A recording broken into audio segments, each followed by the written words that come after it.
आप सभी विद्यार्थियों का अभिनंदन, स्वागत। ठीक है ना। आज हम जो टॉपिक पढ़ेंगे वो टॉपिक कौन सा पढ़ेंगे?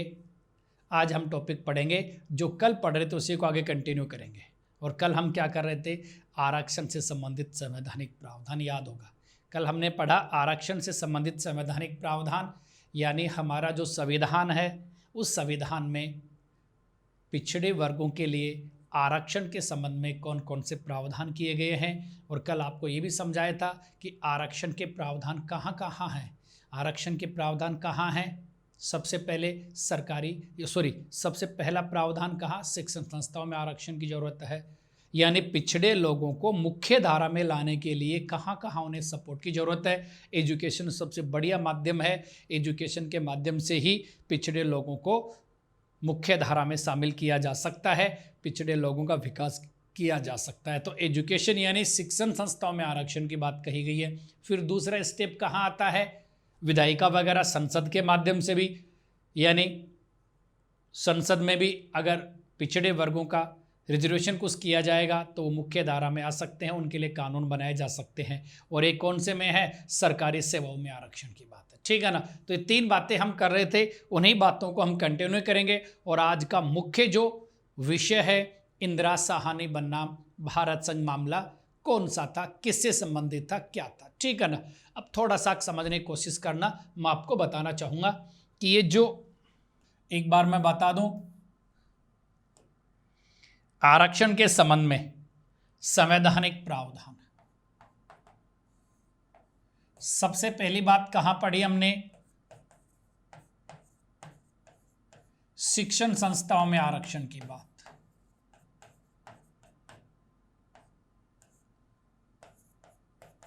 शिक्षण संस्थाओं में कहां?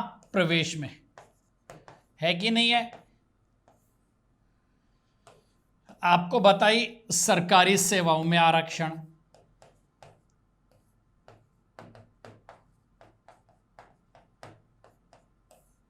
और एक तीसरा संस्थाओं में।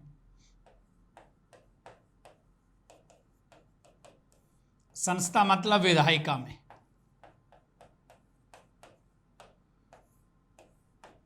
समझ गए ना। और एक कौन सी संस्था है? पंचायती राज, नगर पालिकाएं, वो भी हैं कि नहीं है। तो ये बातें मैं बता चुका था। शिक्षण संस्थाओं में प्रवेश में आरक्षण के संबंध में कौन कौन से अनुच्छेदों में ऐसी बात की गई थी, कल की क्लास आप देख लेना। आप सरकारी सेवाओं में आरक्षण की बात हम कर चुके थे कि कौन कौन से अनुच्छेद में सरकारी सेवाओं में आरक्षण की बात कही गई है, और ये हम आज बताएंगे। और ये पॉइंट बताने के बाद आपको पढ़ाएंगे इंदिरा साहनी का मामला। ठीक है ना। खूब पढ़ा होगा, खूब सुना होगा इंदिरा साहनी बनाम भारत संघ का मामला।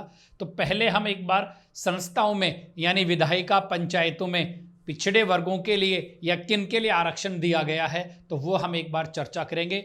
और उनके लिए हमारे संविधान के कौन कौन से अनुच्छेद हैं जो ऐसी बात करते हैं। ठीक है ना। तो आपने पढ़ा होगा, सुना होगा। क्या पढ़ा होगा, क्या सुना होगा? कि हमारा जो संविधान का भाग 16 है, क्या पढ़ा होगा आपने? हमारे संविधान का भाग 16 कभी सुना है? भाग 16 के बारे में कभी पढ़ा होगा आपने? 16 जिसमें अनुच्छेद आते हैं 330 से लेकर 342 ए तक है। इसको विशेष रूप से आपको पढ़ाएंगे अलग से। और इसमें कुछ वर्गों के संबंध में विशेष प्रावधान किए गए हैं। कुछ वर्गों के संबंध में, कुछ वर्गों के संबंध में विशेष प्रावधान किए गए। और ये कुछ वर्ग कौन से हैं जो आपको बताएंगे। भाग 16 है, इसमें एक आता है एससी वर्ग, एक आता है एसटी वर्ग, एक आता है एंग्लो इंडियन, कभी आपने सुना होगा, और एक आता है ओबीसी। तो याद रखना, ये छोटी सी बात। देखो, आप में से काफ़ी विद्यार्थी ऐसे होंगे जो रीट की तैयारी कर रहे होंगे, तो उन विद्यार्थियों को भी ये बात ध्यान रखनी है, क्योंकि सामाजिक न्याय का टॉपिक उनमें है। सामाजिक न्याय का मतलब भी आपको पढ़ाया था, तो आरक्षण की बात उनके भी काम की है जो एग्जाम में पूछी जा सकती है। दोबारा से बात समझिएगा, ये जो भाग 16 है कौन सा भाग है? भाग 16 हमारे संविधान का है, जिसका नाम है कुछ वर्गों के संबंध में विशेष प्रावधान। ठीक है, अब ये कुछ वर्ग कौन कौन से हैं? एससी है, एसटी है, एंग्लो इंडियन है और ओबीसी है। इनके लिए विशेष प्रावधान किए गए हैं अनुच्छेद 330 से लेकर 342 ए तक।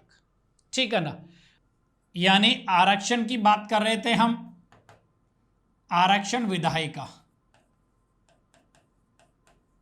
विधायिका का मतलब यहां है संसद, विधायिका का यहां मतलब है विधानमंडल, राज्य विधानमंडल। तो देखो विधायिका में आरक्षण के लिए कौन कौन से अनुच्छेद हैं? एक आता अनुच्छेद 330, एक आता अनुच्छेद 332। 330 क्या कहता है? 330 एससी, 330 क्या कहता है? एससी और एसटी के लिए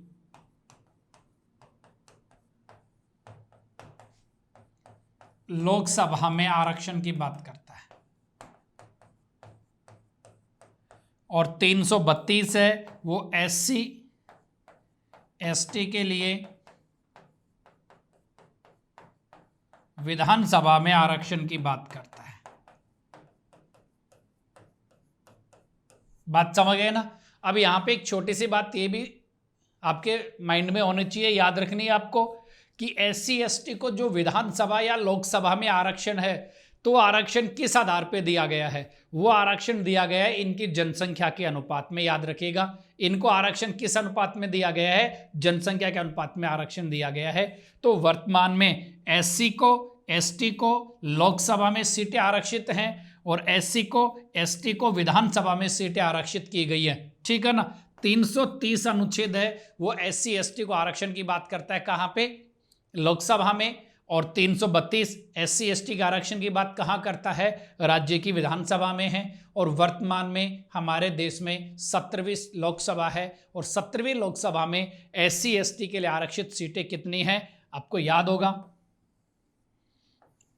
एससी के लिए और एसटी के लिए, एसटी के लिए 47 और एससी के लिए कितनी है? 84। याद रखिएगा, समझ गए ना? तो आरक्षण की बात आपको समझ में आई ना? कहने का मतलब वर्तमान में एससी एसटी के लिए और राजस्थान विधानसभा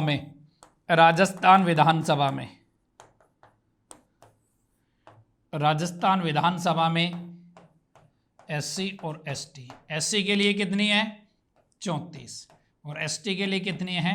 25। समझ गए ना? 25 है ये। तो यहां पे आरक्षण की बात होगी कि नहीं होगी? विधायिका का मतलब है विधि निर्माण करने वाली संस्था, और विधि निर्माण करने वाली संस्था केंद्र में क्या होती है? संसद, और राज्य में क्या होती है? राज्य विधानमंडल है जो विधि निर्माण करने वाली संस्था है। ठीक है ना? जिसे विधायिका कहा जाता है। तो ये विधायिका में आरक्षण की बात है। ठीक है, अब और कौन सी संस्थाओं में आरक्षण है? पिछड़े वर्गों के लिए और संस्था कौन सी है? पंचायती राज, यानी स्थानीय स्वशासन में भी आरक्षण दिया गया है। वो भी आपको एक बार मैं बता देता हूं कि स्थानीय स्वशासन में आरक्षण कहां पे है। स्थानीय स्वशासन, स्थानीय स्वशासन यानी पंचायती राज,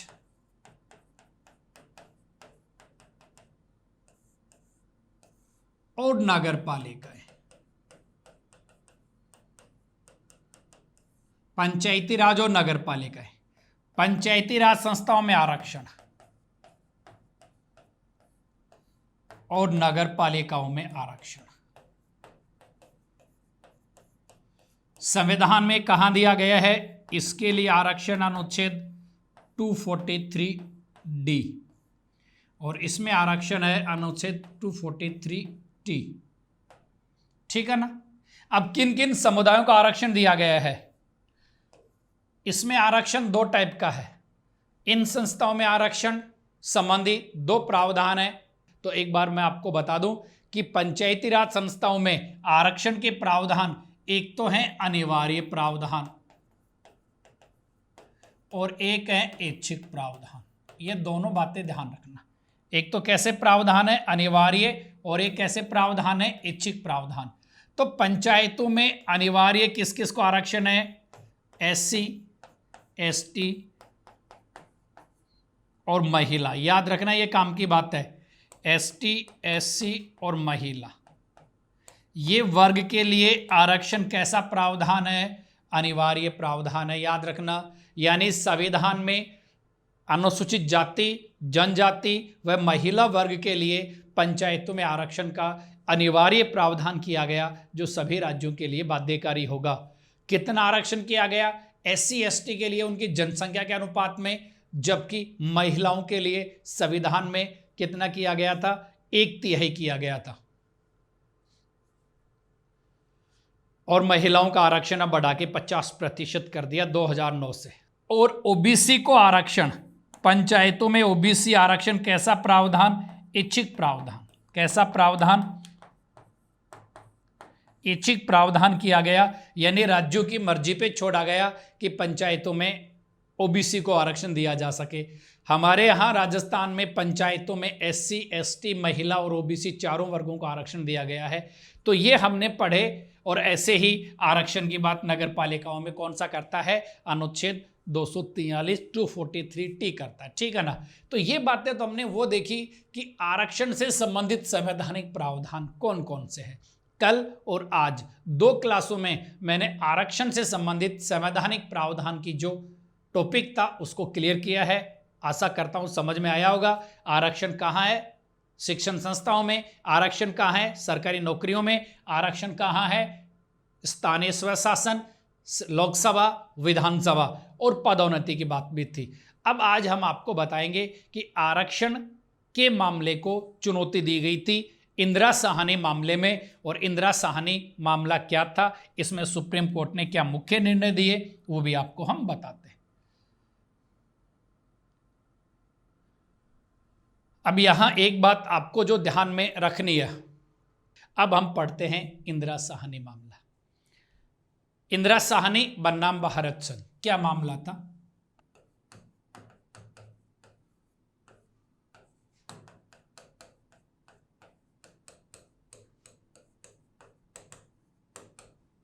ये मामला कब का है, ध्यान से सुनना। इंदिरा साहनी क्या, कौन है इंदिरा साहनी, कौन थे इंदिरा साहनी, आपने खूब चर्चा की है, खूब पढ़ी है। अब देखो एक बात बताऊं मैं, हमारे जो एक मंडल आयोग का गठन किया गया था, सुना होता आपने कभी मंडल आयोग, समझ गए ना, 1979 में। और मंडल आयोग ने पिछड़े वर्गों के लिए आरक्षण की सिफारिश दी।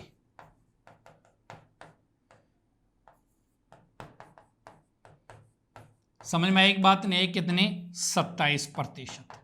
पिछड़े वर्गों के आरक्षण के देने की सिफारिश दी 27% और इनकी सिफारिशों को लागू किया VP सिंह सरकार ने। किसने लागू किया, विश्वनाथ प्रताप सिंह जो PM थे उस समय, तत्कालीन PM।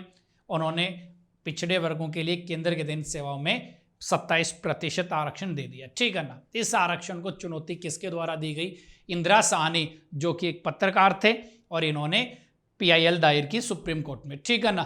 तब 1990 में PIL दायर की इन्होंने, 1990 में। लेकिन जब तक VP सिंह PM जा चुके थे, चंद्रशेखर आ गए थे और वो भी चले गए थे, और 1991 में PV नरसिम्हा राव भारत के PM बन गए थे, ठीक है ना।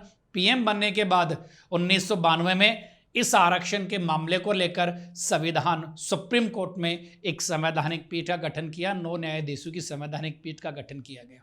देखो, संवैधानिक मामले की जांच करने के लिए, समीक्षा करने के लिए मिनिमम 5 न्यायाधीश होंगे, ऐसा हमारे सुप्रीम कोर्ट का कोरम कहा जाता है इसे, जो सुप्रीम कोर्ट के लिए आर्टिकल 145 में कहा गया है, उसकी नियम प्रक्रिया के नियमों में, जिसमें कहा गया कोई भी संवैधानिक व्याख्या से संबंधित कोई सारवान प्रश्न हो, उसकी समीक्षा करने के लिए सुप्रीम कोर्ट के कम से कम 5 न्यायाधीश होंगे। तो इस मामले पे एक संवैधानिक पीठ का गठन किया गया, ठीक है ना, जिसमें 9 न्यायाधीशों की पीठ थी। और इस मामले में सुप्रीम कोर्ट ने आरक्षण के मामले की समीक्षा की। इंदिरा साहनी मामले में सुप्रीम कोर्ट ने लैंडमार्क जजमेंट दिया, जो आज भी हमारे आरक्षण के मामले में महत्वपूर्ण माना जाता है। इस मामले में क्या क्या डिसीजन दिए गए, मुख्य रूप से हम संक्षिप्त रूप से आपको बताते हैं और उनको डिटेल भी हम चर्चा करेंगे। ठीक है ना, समझ पा रहे हो ना इंदिरा साहनी मामले में। तो इस मामले में सुप्रीम कोर्ट के द्वारा क्या क्या डिसीजन दिए गए वो आप समझिएगा। इंदिरा साहनी मामले में पहला डिसीजन क्या दिया गया? पहला यह दिया गया कि आरक्षण किसके आधार पे दिया गया है? जाति के आधार पे। आरक्षण का आधार क्या है, यानी पिछड़ेपन का आधार क्या है?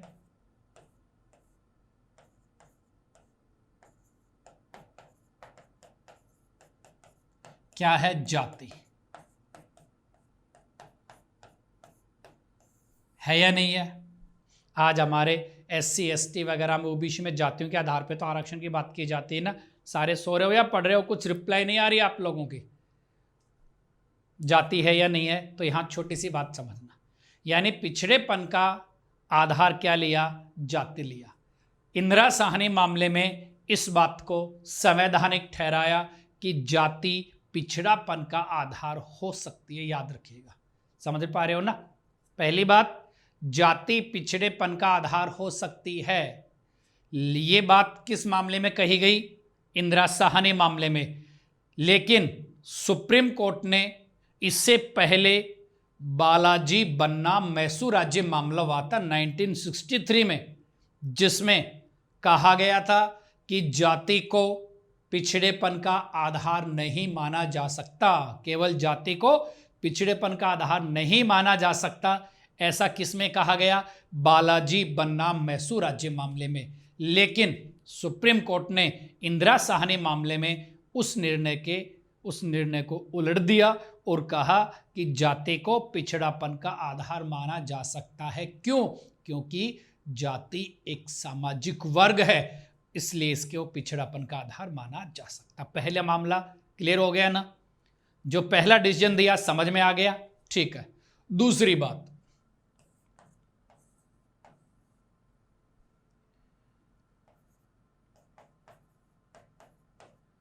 पिछड़े वर्ग में वर्गीकरण। क्या वर्गीकरण?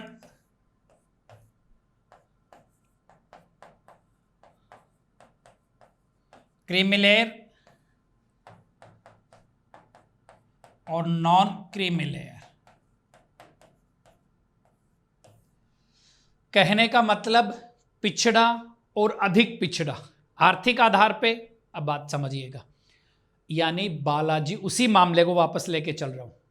बालाजी बन्ना मैसूर राज्य मामले में कहा गया था कि पिछड़े वर्ग में आर्थिक आधार पे अधिक पिछड़ा और पिछड़ा, ये वर्गीकरण संवैधानिक नहीं है।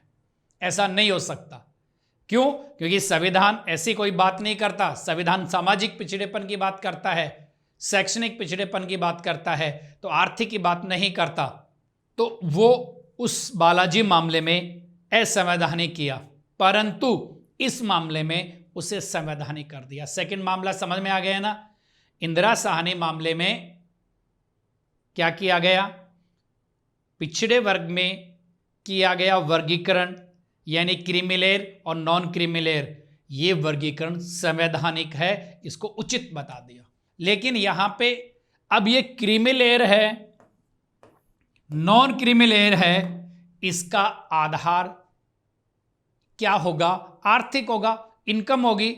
अब ये इसका आधार का निर्धारण संसद कर सकती है और समय समय पे इसका निर्धारण किया गया। और आज ओबीसी में वह व्यक्ति जिसकी सालाना इनकम 8 लाख से ज़्यादा है या ए ग्रेड की सर्विसेज में है, तो उनकी आने वाली पीढ़ी को रिजर्वेशन नहीं मिलेगा। दोनों निर्णय समझ गए? कोई आपत्ति? दोनों डिसीजन में कोई आपत्ति क्या आपको? बहुत आसान वे में बता रहा हूं मैं आपको, जो आपके लिए आसानी से समझ सकते हो। तीसरा क्या डिसीजन दिया इसमें?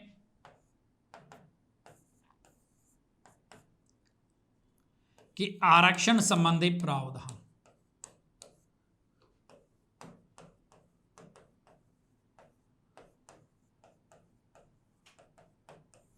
किस में होने चाहिए?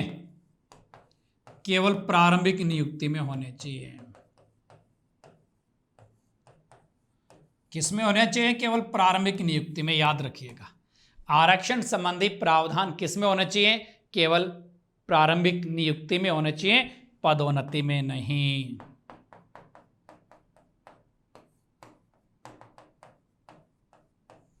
बात समझ गए ना? प्रमोशन में नहीं, समझ गए? पदोन्नति में आरक्षण के संबंध में सुप्रीम कोर्ट, हाई कोर्ट के डिसीजन है, वो अलग आपको बताऊंगा। इसमें कहा गया कि आरक्षण संबंधी जो प्रोविजन है वो किस में होना चाहिए? केवल प्रारंभिक नियुक्ति में हो, पदोन्नति में नहीं हो। पदोन्नति में SC ST के आरक्षण वगैरह थे, उसे चुनौती दे दी गई, मतलब कोर्ट का स्टे आ गया, यानी उस आरक्षण को जो दे रखा है पदोन्नति में उसको समाप्त किया जाए, और पदोन्नति में आरक्षण समाप्त हो गया। लेकिन संसद ने सुप्रीम कोर्ट के जो इंदिरा साहनी मामले में जो निर्णय दिया गया था उसके प्रभाव को खत्म करने के लिए संसद ने 77वां संशोधन पारित किया था। यानी इस मामले के प्रभाव को खत्म करने के लिए 77वां संशोधन किया 1995 में, और इसके द्वारा अनुच्छेद 16(4) क जोड़ दिया, और इस 16(4) क में पदोन्नति में आरक्षण की बात कर दी गई SC ST के लिए, जो अलग से हम आपको पढ़ाएंगे, ठीक है ना। अगला डिसीजन क्या दिया इस मामले में? अगला डिसीजन ये दिया कि आरक्षण के जो प्रावधान हैं, आरक्षण की जो सीटें हैं, यानी आरक्षित सीटें हैं, वो सामान्य परिस्थितियों में 50% हो सकती हैं। विशेष परिस्थितियों में इसका सीमा का उल्लंघन हो सकता है, लेकिन सामान्य परिस्थितियों में कितनी हो सकती हैं? सामान्यतः कितनी सीमा कर दी? 50%। समझ रहे हो ना? सामान्यतः 50% की सीमा लगा दी, और इसके लिए भी एक अलग से केसेस चले हैं। कुछ साल पहले, 1-2 साल पहले महाराष्ट्र में मराठा आरक्षण का मामला था। मराठा समुदाय को महाराष्ट्र सरकार ने आरक्षण दे दिया था लॉकडाउन से पहले, कोविड के पहले की बात है, जिसे सुप्रीम कोर्ट ने रद्द कर दिया था। तो उसके लिए भी 50% के संबंधित मामले भी आपको मैं बताऊंगा।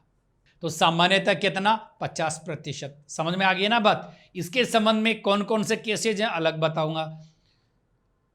तो 50% की सीमा निर्धारित की गई इंदिरा साहनी में। न केवल इंदिरा साहनी में, इससे पहले बालाजी बनाम मैसूर राज्य मामले में भी न्यायपालिका ने कहा था कि सामान्यतः 50 से ज़्यादा किसी भी कीमत पे नहीं होना चाहिए। लेकिन इस मामले में कह दिया कि 50% सीमा सही है, लेकिन कुछ विशेष परिस्थितियों में सीमा का उल्लंघन हो सकता है। जैसे आज देखो, EWS के लिए 10% का प्रावधान जोड़ा कि नहीं जोड़ा संविधान में? EWS के लिए 10% का जोड़ा ना, तो हो जाए ऐसे, ठीक है ना। अब अगली बात, एक और इसमें यह कहा गया कि साहब यदि नियुक्ति में एक पद है, नियुक्ति में एक पद है, तो आरक्षण के प्रावधान लागू नहीं होंगे। नियुक्ति में एक पद है तो आरक्षण के प्रावधान लागू नहीं होंगे, ठीक है ना। तो ये एक तरह की आरक्षण में गाइडलाइन स्थापित कर दी इसमें राज्य सरकारों के द्वारा। कुछ राज्य, राजस्थान है, तमिलनाडु है, महाराष्ट्र है, कई राज्य सरकारें ऐसी जिन्हें 50% से ज़्यादा का आरक्षण का प्रोविज़न किया। तो ये गाइडलाइन उनके लिए है कि किसी भी पिछड़े वर्ग को आरक्षण दिया जाए। इसमें ये कहा गया, अनुच्छेद 15(4) है और 16(4) है, वो दोनों डिफरेंट बातें हैं। 15(4) में जो आरक्षण की बात है वो अलग है, 16(4) में अलग बात है। तो इंदिरा साहनी मामले को संक्षिप्त रूप से मैंने यहाँ समझाने की कोशिश की है, और ये मामला कल हम आरक्षण से संबंधित, पदोन्नति से संबंधित सभी केसेज का अध्ययन करेंगे। तो इसको दोबारा और रिवाइज करवाऊंगा मैं। तो मैं बहुत आसान भाषा में इंदिरा साहनी मामले को बताने की कोशिश की है। आशा करता हूँ आपको ये बातें समझ में आई होंगी। तो आप जुड़े रहें ताकि आपको घर में रहते हुए करंट से संबंधित नई नई संक्षिप्त रूप से बातें मिलती रहें, यानी पॉलिटी इन शॉर्ट। समझ गए ना? और ये टॉपिक ऐसे हैं जो हर एग्जाम के लिए उपयोगी हैं, चाहे रीट हो, चाहे पटवार हो, चाहे PSI हो, चाहे RS हो, UPSC, कोई भी एग्जाम हो। तो आशा करता हूँ बातें समझ में आ रही होंगी आप सभी विद्यार्थियों को।